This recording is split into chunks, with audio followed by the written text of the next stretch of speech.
दोस्तों, मैं अमित शास्त्री निरंतर आप सभी से चर्चा कर रहा हूँ हिंदी व्याकरण के 1000 प्रश्नों की पीडीएफ लेकर के।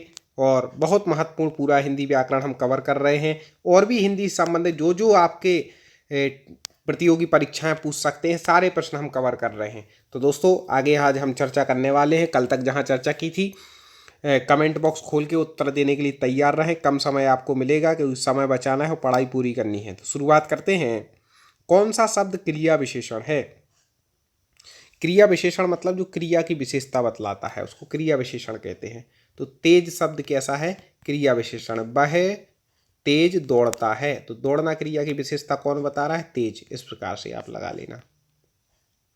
देश को हानि जय चंदों से होती है, रेखांकित में संज्ञा क्या है? जय चंदों से होती है। तो आपको बता दें कि जयचंद कैसी संज्ञा यहाँ पर है, जल्दी से बता दीजिए आप। हाँ, बिल्कुल सही, जातिवाचक संज्ञा है। कोई कहे भाई जयचंद नाम का तो व्यक्ति था, अब लेकिन जब व्यक्ति कोई ऐसा काम कर देता है कि उसके लिए प्रयुक्त होने लगता है, इसने धोखा किया था, तो उसको जब से क्या बोले कि जयचंद, एक जाति हो गई कि जो लोग धोखेबाज होते हैं उन्हें लोग क्या कह देते, तुम जयचंद हो हमारे बीच के। ठीक है, इस प्रकार से जातिवाचक संज्ञा है जयचंद, याद रखिएगा। गरीबों को वस्त्र दो वाक्य में कारक है, जल्दी से बता दें। गरीबों को वस्त्र दो, ठीक है। तो यहाँ पर सीधा सीधा आ रहा है कि कई लोग सोच रहे होंगे सर यहाँ पे कर्म कारक होना चाहिए हिंदी के हिसाब से, क्योंकि कर्ता ने कर्म को, तो गरीबों को वस्त्र दो। लेकिन यदि हम यहाँ पर संस्कृत का नियम लगा लें तो देना अर्थ में जो होता है चतुर्थी विभक्ति होती है, मतलब संप्रदान कारक यहाँ पर होता है। मतलब यहाँ पर कहना चाह रहे गरीबों को भली लिखा, लेकिन गरीब के लिए वस्त्र दो यहाँ पर ऐसा है, इसका निकलेगा गरीब के लिए वस्त्र दो। ठीक है, इस प्रकार से इसमें तो डी उत्तर है। कर्म कारक हम वही बोल रहे हैं हिंदी के हिसाब से, लेकिन संस्कृत के हिसाब से इसमें हमारे हिसाब से संप्रदान कारक आना चाहिए। अब आप सोच रहे होंगे सर पेपर में आ जाए तो क्या दें? वैसे हमें नहीं लगता कि दोनों एक साथ देंगे। यदि दे देते हैं तो फिर आप हिंदी में तो कर्म कारक ही लगा करके आ जाना। तुम्हें क्या चाहिए रेखांकित का सर्वनाम भेद है। कई बार ऐसे क्वेश्चन आ जाते हैं, और चूँकि मैंने संस्कृत से भी पढ़ाई की है और हिंदी भी पढ़ी है, तो मैं समझ जाता हूँ कहाँ कैसा ऐसा है। तो उसमें थोड़ी सी कन्फ्यूजन आप लोगों को नहीं होना है, आप लोगों को क्लियर रहना है। हिंदी पढ़ रहे हैं तो हिंदी में आप बढ़िया आराम से कर सकते हैं। ठीक है दोस्तों, तुम्हें क्या चाहिए रेखांकित का सर्वनाम भेद है। तुम्हें क्या चाहिए, ठीक है। सर्वनाम भेद यहाँ पर बताना है, किसमें जल्दी से बता दें। हाँ, कौन देगा पहला उत्तर? जल्दी से कमेंट करना है फटाक से। हाँ, बिल्कुल सही। तो ये क्या हो जाएगा? प्रश्नवाचक। तुम्हें क्या चाहिए, क्या कैसा है, प्रश्नवाचक है, तो इस प्रकार से प्रश्नवाचक यहाँ पर हो जाएगा। ठीक है दोस्तों, आगे बढ़ जाते हैं। मीरा ने आधा लीटर दूध पी लिया, लेखांकित में विशेषण है। आधा लीटर दूध पी लिया किसने? मीरा ने। तो क्या हो जाएगा? आधा लीटर, 1 लीटर, 2 लीटर, ये कहलाते हैं परिमाण। क्या कहलाते हैं? परिमाण। तो परिमाणवाचक विशेषण है। आगे देखते हैं। नल बूंद बूंद टपक रहा है, वाक्य में रेखांकित है। जल्दी से बता दीजिए कि बूंद बूंद क्या है। तो आपको बता दें कि टपकना एक क्रिया है, उस क्रिया की विशेषता बतला रहा है बूंद बूंद, तो क्या हो जाएगा? क्रिया विशेषण हो जाएगा। आगे देखें। सुमित सो रहा है, वाक्य में क्रिया का भेद है। जल्दी से बता दीजिए। तो हमने आपको बताया था कि जहां पर क्या का उत्तर ना मिले, सुमित क्या सो रहा है, ठीक है, क्या सो रहा है, तो इसका उत्तर नहीं मिलता है सोने का, तो यहाँ पर अकर्मक क्रिया हो जाए, क्योंकि यह कर्म नहीं है। सुमित करता है और सोना क्या है? क्रिया है, कर्म है ही नहीं। ठीक है, इसलिए यहाँ पर अकर्मक क्रिया हो जाएगी। आगे देखें। वाच्य कितने प्रकार के हैं? हाँ, फटाक से उत्तर दे दें। बिल्कुल 3 प्रकार के, कर्तृवाच्य, कर्मवाच्य और भाववाच्य। अव्यय के भेद होते हैं। अव्यय के कितने भेद होते हैं? तो आपको बता दें कि अव्यय के जो है वह 4 भेद होते हैं।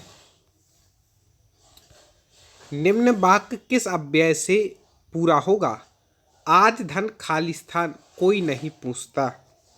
कौन सा इसमें अव्यय लगा दें कि यह वाक्य पूरा हो जाएगा? तो ये 4 ऑप्शन यहाँ पर दिए हैं कि आज धन के बिना कोई नहीं पूछता। धन है तो सब पूछते, नहीं तो सब कोई नहीं पूछता। सबसे बड़ा माई बाप क्या है आज के समय? पैसा। निजवाचक सर्वनाम का प्रयोग किस वाक्य में हुआ है? जल्दी से बता दें। निजवाचक सर्वनाम का प्रयोग 4 वाक्य यहाँ पर दिए हैं, तो आपको बता दें कि निजवाचक सर्वनाम का प्रयोग हुआ है आप भला तो जग भला, स्वयं भले हैं तो दुनिया भली है। शिव का विशेषण होगा, कई बार पूछा, परीक्षाओं में भी पूछा गया, वेरी वेरी आईएमपी है, जिसको हम आईएमपी बोल दें समझ लें वो रट लेना है। तो शिव का हो जाएगा शैव। ठीक है, शैव। आगे देखें, वह घर पर पहुंच गया। इस वाक्य में पहुंच गया निम्नांकित में से किस क्रिया का उदाहरण है? पहुंच गया किस क्रिया का उदाहरण है? वह घर पर पहुंच गया, जल्दी से बता दीजिए। हाँ बिल्कुल सही, संयुक्त क्रिया का उदाहरण है। ठीक है, पहुंच गया, पहुंचना और गया दो दो आ रही है, इसलिए उसको क्या बोलेंगे? संयुक्त क्रिया। इनमें से अपादान कारक की विभक्ति कौन सी है? कई बार बता चुके हैं अपादान कारक। ठीक है, कर्ता ने कर्म को करण से संप्रदान के लिए अपादान से। ठीक है, तो अपादान कारक की विभक्ति क्या हो जाएगी? से। अलग होने के अर्थ में से होता है, इस बात को याद रखिएगा। उसमें शायद गलत दिया, आगे देखें। शब्द, अरे हाँ, शब्द जब वाक्य में प्रयुक्त होने की योग्यता प्राप्त करता है तो उसे कहा जाता है, क्या कहा जाता है? तो वाक्य में जब शब्द प्रयुक्त होता है उसको पद कहते हैं, क्योंकि शब्दों से मिलकर के क्या बनते हैं? पद बनते हैं। कई बार पीडीएफ आगे ऐसी हो जाती है। चलिए ठीक है दोस्तों, आगे इस पे चर्चा करते हैं। और पृथ्वी का पर्यायवाची शब्द है, कई बार पूछा गया है, जल्दी से बता दें इनमें से पृथ्वी का पर्यायवाची शब्द कौन सा है? 4 ऑप्शन दिए। कमेंट बिल्कुल आपको फटाफट करना है दोस्तों। कौन कितने कमेंट कितने सही करता है, स्वयं का अंदाजा आपको स्वयं लगाना है। हाँ, तो पृथ्वी का पर्यायवाची हो जाएगा रत्न गर्भा, क्योंकि इसके गर्भ में क्या है? रत्न है। परीक्षाओं में बार बार पूछा जाने वाला पर्यायवाची आ गया है। अनिल का पर्यायवाची है, इसकी हमने ट्रिक भी बताई थी। अनिल का जो पर्यायवाची हो जाएगा वह आपको बता दें कि इसका उत्तर हो जाएगा पवन। पवन मतलब वायु, और अनिल मतलब भी क्या है? वायु। अब कई लोग अनल और अनिल में कंफ्यूज होते हैं, तो हमने बताया था कोई अपने बच्चे का नाम अनिल रखता है, क्योंकि वायु इसका अर्थ है वायु शीतल होती है। अनल नहीं रखता, अनल का अर्थ होता है अग्नि। ठीक है, तो अनल मतलब अग्नि, अनिल मतलब वायु, ऐसे आप याद रखिएगा। मृगेंद्र का पर्यायवाची कई बार पूछा गया। हाँ, कौन देगा पहले उत्तर? बिल्कुल सही, शार्दूल। मृगेंद्र बोलते हैं, याद रखिएगा, सिंह को, सिंह को। मृग बोलते हैं हिरण को, याद रखिएगा। लेकिन मृगों का जो स्वामी इंद्र है वह शार्दूल। ठीक है, शार्दूल मतलब भी क्या होता है? सिंह, और मृगेंद्र मतलब भी सिंह। तनु का पर्यायवाची है तनु। तनु मतलब होता है शरीर। पिसुन का पर्यायवाची शब्द है। ऐसे पूरे पर्यायवाची आपको यदि क्रम से पढ़ने हो, बहुत सारे most top 50 study YouTube channel पर जा करके आप जरूर पढ़ लेना, क्योंकि बहुत महत्वपूर्ण पर्यायवाची हम आपको लिए लेकर के आए हैं। तो पिसुन का जो होता है वह होता है चुगलखोर। वेरी आईएमपी है, याद रखिएगा। पिसुन मतलब चुगलखोर। कुसुमेशु का पर्यायवाची है। कुसुमेशु मतलब होता है कामदेव। ठीक है दोस्तों, अच्छे लग रहे हो बस लाइक कर दें वीडियो। कमल का पर्यायवाची शब्द है। हाँ, कमल, जल्दी से बता दें कमल का पर्यायवाची क्या हो जाएगा? तो कमल का पर्यायवाची यहाँ पर है अम्बुज। अम्बु मतलब होता है जल, और जा मतलब उत्पन्न होने वाला, तो जो जल में उत्पन्न होता है ऐसा कमल, तो अम्बुज क्या होता है? कमल का पर्यायवाची होता है। आगे देखें, केदार का पर्यायवाची शब्द है। केदार, जल्दी से बता दें, केदार का होता है महेश। केदार का पर्यायवाची क्या है? महेश। समानार्थी का चयन कीजिए। नियति, नियति का समानार्थी क्या हो जाएगा? उसी प्रकार का अर्थ देने वाला नियति का, हाँ, नियति कहते हैं भाग। स्थावर का विलोम क्या होगा? स्थावर का विलोम जल्दी से बता दीजिए। तो आपको बता दें कि स्थावर मतलब होते हैं जो स्थित रहते हैं, मतलब चलते फिरते नहीं है। तो इसका जो विलोम होता है, कई बार पूछा गया है, लोग कंफ्यूज हो जाते हैं। आपको बता दें जंगम क्या होता है। जंगम मतलब चलने फिरने वाले जीवों को कहते हैं जंगम, और जो स्थित रहते हैं उनको कहते हैं स्थावर। ठीक है, जैसे क्या हो गया, पेड़ हो गया, स्थावर कहलाता है। चलिए आगे बढ़ते हैं। अथ का विलोम क्या होगा। विलोम शब्द में से 2 क्वेश्चन लगभग आ जाते हैं, इसलिए जल्दी फटाक से आपको बताना है कि अथ का विलोम क्या हो जाएगा। तो आपको बता दें दोस्तों कि अथ का जो विलोम हो जाएगा वह हो जाएगा इति। क्या हो जाएगा, इति। अथ मतलब प्रारंभ, इति मतलब समाप्त। ठीक है, ये रिपीट हो गया। आगे बढ़ते हैं। भूषण का विलोम क्या हो जाएगा। भूषण मतलब आभूषित करना, तो भूषण का जो विलोम हो जाएगा वह हो जाएगा दूषण। समय को बचाना है और पूरा काम भी करना है। अवनी का विलोम क्या हो जाएगा। ठीक है, अब अवनी का यदि आपको विलोम पहचानना है तो पहले अवनी का अर्थ पता होना चाहिए। तो अवनी का जो अर्थ होता है वह क्या होता है। अवनी मतलब होता है पृथ्वी। ठीक है, तो इसका हो जाएगा अंबर। ठीक है, अवनी मतलब भूमि, तो अंबर उसी हिसाब से करना पड़ता है। यहाँ अवनी लिखा है तो यहाँ अंबर। ठीक है,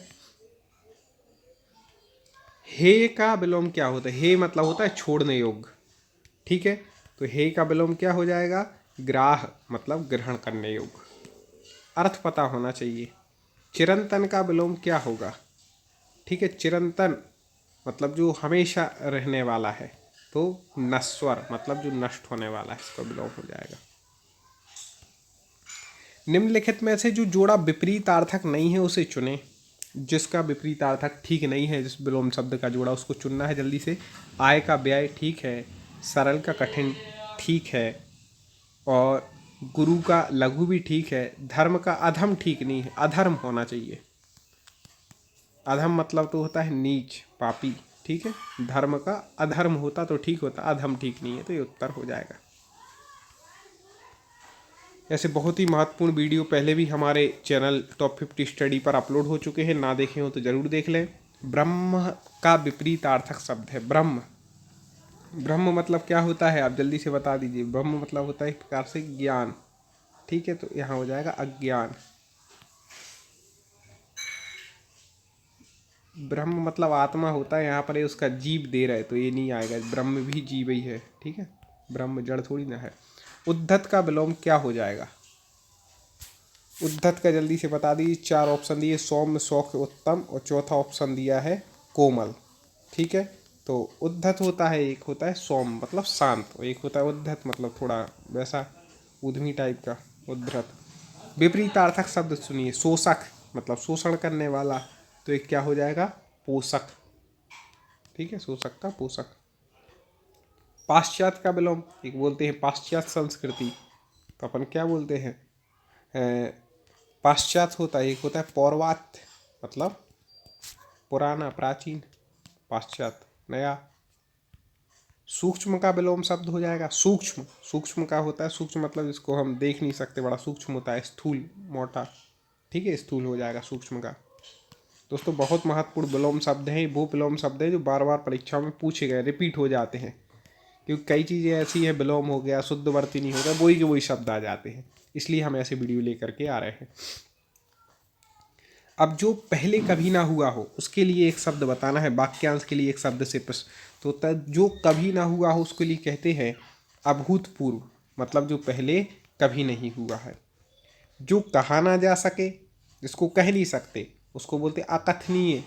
ठीक है, फटाक से। समय की दृष्टि से अनुकूल, तो उसको बोलते हैं जो समय की दृष्टि से अनुकूल होता है, समयानुकूल। आगे शेयर जरूर करना इस वीडियो को। जिसकी गर्दन सुंदर हो उसको कहते हैं, आपको बता दें, आपने नाम भी सुना होगा, सुग्रीव, मतलब जिनकी ग्रीव मतलब ग्रीवा सुंदर हो। लौकिक, लौकिक के लिए पकड़ लिया गया, एक समान दिखने वाला, लौकी से बना, जो इस लोक की बात। लौकिक मतलब कहलाता है इस लोक की बात, और पारलौकिक कहलाता है परलोक की बात। याद रखिएगा दोस्तों। पुरुष एवं स्त्री का जोड़ा कहलाता है दंपति। पहले भी एक किसी उसमें आया था, हमने प्रैक्टिस सेट पढ़ाए थे, आपको याद होना चाहिए। ये वो अभ्यास करा रहे हैं कि जिनको अपन को भूलना नहीं है। पुरुष स्त्री का जोड़ा हो गया। आगे बढ़ते हैं। विधानमंडल द्वारा पारित या स्वीकृत विधि क्या कहलाती है? विधानमंडल द्वारा पारित या स्वीकृत विधि को क्या कहते हैं? उसको कहते हैं अधिनियम। कार्य को नए ढंग से करने की पद्धति क्या है? नए ढंग से कर रहे तो क्या हो जाएगा? नवीनीकरण। निश्चित समय के भीतर पत्र का उत्तर न प्राप्त होने की दशा में अनुबोधक के रूप में भेजा जाने वाला पत्र कौन सा पत्र है? निश्चित समय पत्र का उत्तर नहीं मिला तो फिर दोबारा से जो भेजा जाता है उसको कहते हैं अनुस्मारक। कौन सा पत्र कहलाता है? अनुस्मारक। जिसने देश के साथ विश्वासघात किया हो उसको क्या कहते हैं? ये शब्द आजकल ज़्यादा प्रचलन में रहता है अपने भारत में। उसको क्या बोलते हैं? देशद्रोही। ठीक है, देखो हिंदी अपन बोल रहे हैं, सुन रहे हैं, सब कर रहे हैं, तो हमें तो नहीं लगता कि हिंदी में किसी की गलती होना चाहिए। जितने नंबर की हिंदी आपके पेपर में पूछिए, परफेक्ट नंबर आने चाहिए, तब तो वो आपकी भाषा कहलाएगी। ठीक है ना दोस्तों, अच्छे से पढ़ें। बहुत सी तैयारी हम करा चुके हैं। वीडियो को लाइक ज़रूर कर दें। जंगल में लगने वाली आग को क्या कहते हैं? तो जंगल में देखो, आपको आज चारों आग समझ लो अच्छे से। ठीक है दोस्तों, पूरी, क्योंकि हमने विस्तार से ही पढ़ाया है, आप चैनल की प्लेलिस्ट में जाके देखना। तो अब आपको बता दें कि जठरा नल कहलाती है पेट की आग। पेट की आग को क्या कहते हैं? जठरा नल। बिल्कुल क्लियर कर लेना सभी प्रकार की आग, एक आध क्वेश्चन आ ही जाता है पेट की। दावानल कहते हैं जंगल की, तो इसका उत्तर भी हो जाएगा। बड़वानल कहते हैं समुद्र की आग को। जंगल की आग को दावानल, समुद्र की आग को बड़वानल। कामानल मतलब काम की आग को कामानल कहते हैं। ठीक है, वासना की आग को। इस प्रकार से जंगल में लगने वाली आग को कहते हैं बड़वानल। चारों आग याद रखिएगा। चलिए दोस्तों, हमें उम्मीद है आपको पसंद आए होंगे। आगे और ऐसे ही महत्वपूर्ण प्रश्नों पर हम सभी लोग चर्चा करते रहेंगे और आपकी तैयारी को उत्तम बनाएंगे। जुड़े रहिए। चलिए, जय हिंद।